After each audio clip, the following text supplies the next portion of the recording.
Let me just start off by saying that no animals were harmed in the making of this film. Alright, so there's this unborn child who loses at least one parent before she gets her umbilical cord cut. Then we jump about 20 years or more into the future and the main character shooting an Everest commercial. You're sitting on the couch, you're watching TV, and your life is passing you by. You keep procrastinating over and over. Well, maybe I'll go to school next year, or maybe next semester. No, do it right now. They'll work with you after work, or you can go before work. You can do whatever you need to do to graduate. Go talk to somebody right now. They out to help you. You spend all day on the phone anyhow. Why don't you make a phone call that's gonna help you in your future? All you gotta do is pick up the phone and make the call. Why are you making it complicated? It's easy. FY information, laugh at a plumber all you want to, but their average salary is about 84,930 more dimes than the average starting salary for college graduates. We get some backstory for the female lead of the dinner scene at the beginning. Off the subject, until now, I always thought the whole eating bread late makes you fat thing was just a myth. Apparently, I was wrong. But whatever. Growing up, I was never really a fan of the Land Before Time series, so when it comes to paleontology, my mind draws a blank. So I'll let her explain the next part instead. Well, it means that a meteorite hit here a long time ago. And, well, we think it could be what destroyed all the dinosaurs.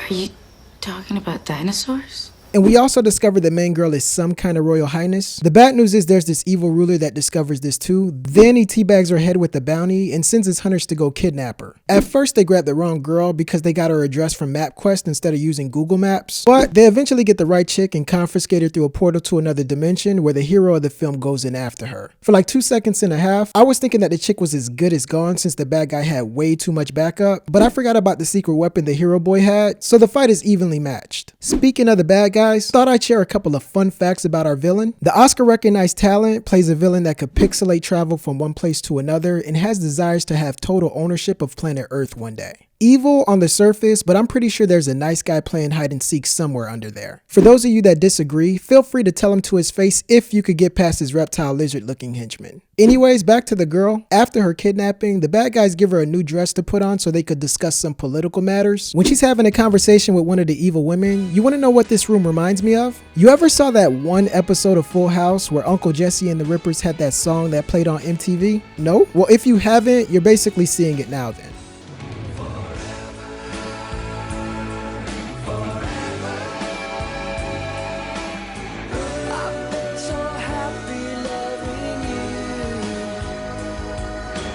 But still, that evil lady though, in that dress, I was gonna say I hit it like a 747, but for this movie, that would be in poor taste. Hashtag never forget. And while all this is going on, the hero gets slapped with a misdemeanor and gets put behind bars. It's bad, but not all that bad because he's granted visitation. And this one character with the Big Bang Theory haircut keeps him company while he's locked up in the pen. Fast forward to the action sequences. The evil ruler has this girl's only living parents trapped somewhere underground, and it sucks because now she basically has to do whatever he wants. This seems like a perfect part for the hero boy to help, but he's too busy dodging Kamehamehas with his super awesome shield. Cut back to the chick and she doesn't even need his help anyway because the evil character pulls out a knife on her and is about to start cutting, but here she falls all the way down and the main chick is able to get away. Then after that, the hero is going up against this dinosaur and it looks lopsided to start with, but eventually the dinosaur becomes extinct. Everybody breathes a sigh of relief and hip hop arrays the heroes, and everybody still makes it back home in time for dinner. Those are 24 reasons these movies are the same. You agree? Yes, no, maybe so. If not, politely share your thoughts in the comment section below and click the subscribe button for more 24 Reason videos.